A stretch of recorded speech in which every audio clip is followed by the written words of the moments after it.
भगवान श्री कृष्ण की गुप्त साधना।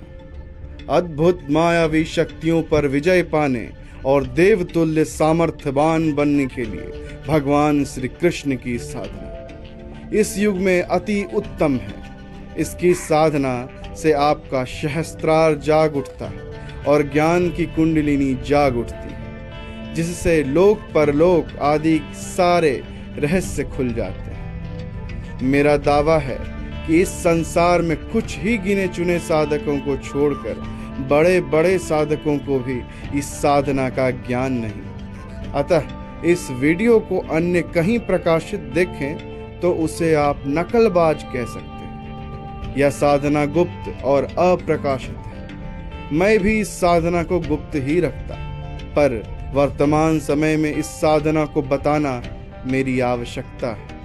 अतः इस साधना की शिक्षा दीक्षा सिर्फ योग्य साधकों को ही दी जाएगी। अतः जिन साधकों को इस साधना से रुचि है वे अपनी जन्मतिथि, राशि और लग्न लिखकर ईमेल या व्हाट्सएप कर सकते हैं। इस साधना से बहुत तीव्र और सूक्ष्म बुद्धि आती है, जिससे साधक एक सूक्ष्म प्रयोग कर अनुकूल क्रांतिकारी परिवर्तन संसार में ला सकता है। इस साधना से आकर्षण, सम्मोहन और वशीकरण करने की शक्ति स्वतः जाग उठती है और वह किसी भी व्यक्ति या व्यक्ति समूह को वश में कर सकता है। वह आत्म धर्म को समझ लेता है और वास्तविक धर्म को परिभाषित करता है। इसमें कोई शक नहीं। यदि बताए अनुसार सही तरीके से इनकी साधना कर ली जाए तो साधक श्री कृष्ण तुल्य हो जाएगा। वह अद्भुत माया जाल फैला सकता है और वह खुद माया से मुक्त बना रहता है। उनके एक एक कहे शब्द सत्य साबित होते हैं, क्योंकि उन्हें पता होता है कि आगे क्या होने वाला है। वर्तमान युग में ऐसी परिस्थितियां बन रही है कि सही दिशा देने के लिए यह साधना एक आवश्यक अंग बन गया है। अतः संसार के कल्याण के लिए और भगवान श्री कृष्ण की असीम कृपा पाने के लिए यह साधना बहुत महत्वपूर्ण हो गया है। महाभारत होने वाला है। मैं अपने सभी प्रिय साधकों को यह साधना करने का निर्देश देता हूँ। भगवान श्री कृष्ण जी की साधना में ब्रह्मचर्य अनिवार्य तो नहीं, लेकिन उसमें अति भी नहीं होना चाहिए। सप्ताह में एक बार शारीरिक संबंध बना लेने से कोई हर्ज नहीं। फिर भी आपका प्रयास होना चाहिए कि कम से कम संभोग हो। यदि साधक अपने अनुकूल कुछ योगासनों का अभ्यास करता है और उसके बाद यौगिक क्रियाएं और प्राणायाम भी करता है तो उन्हें तीव्रता से सिद्धि मिलना आरंभ हो जाती है और भगवान श्री कृष्ण के प्रत्यक्ष दर्शन होते हैं। यदि इनकी साधना से भगवान श्री कृष्ण के दर्शन लाभ हुए तो साधक के मन आत्मा से जुड़कर एकाकार हो जाता है और श्री कृष्ण के समान वह भी हो जाता है।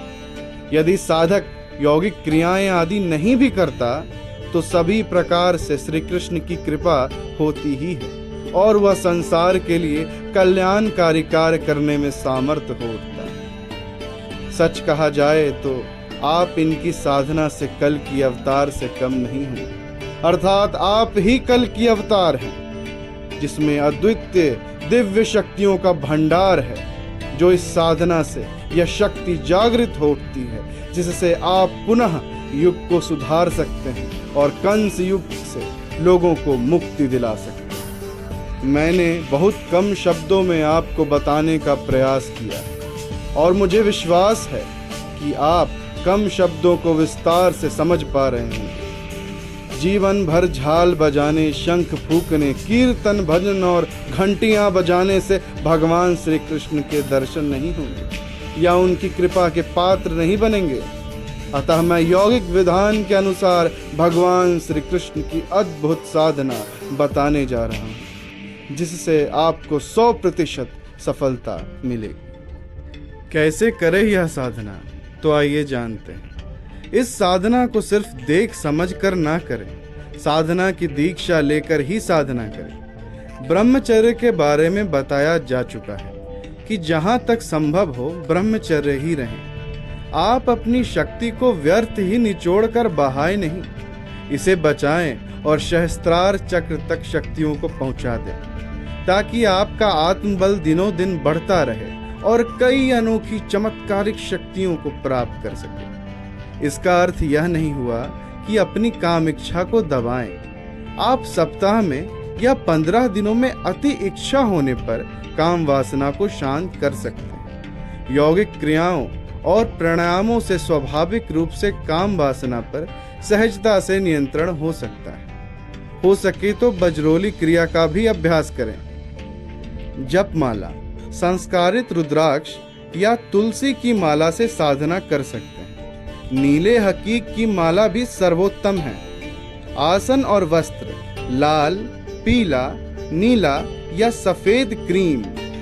साधना की दिशा, साधना शुरू करने का जो मुहूर्त और दिन बताया जाएगा उस अनुसार दिशा का चुनाव कर साधना कर सकते हैं। साधारणतः पूरब, पश्चिम या उत्तर दिशा होकर साधना की जा सकती है। साधना का समय कोई भी एक निश्चित समय हो। साधना स्थल पर जलाने के लिए शुद्ध देसी गाय के घी का दीपक।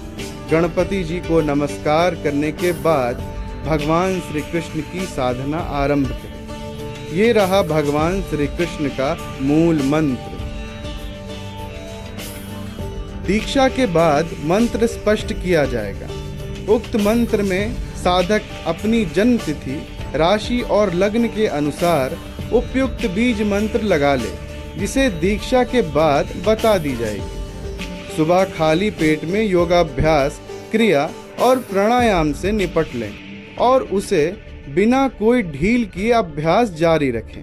और किसी भी समय से मंत्र जप साधना के लिए और अच्छी सफलता के लिए 15 माला जप करना चाहिए। इस प्रकार 51 दिन साधना करनी है। इस साधना को वर्ष में 3 बार करने से पूर्ण सिद्धि हो जाती है और भगवान श्री कृष्ण के दर्शन भी होते हैं। इस साधना को करना बहुत सरल है, जिसमें दशांश हवन कर्म करने की आवश्यकता नहीं, बल्कि आपका प्रेम और श्रद्धा ही आपको सिद्धि दिलाएगा। वीडियो में अंत तक बने रहने के लिए आप सभी का धन्यवाद। अधिक जानकारी के लिए डिस्क्रिप्शन बॉक्स देखना ना भूलें।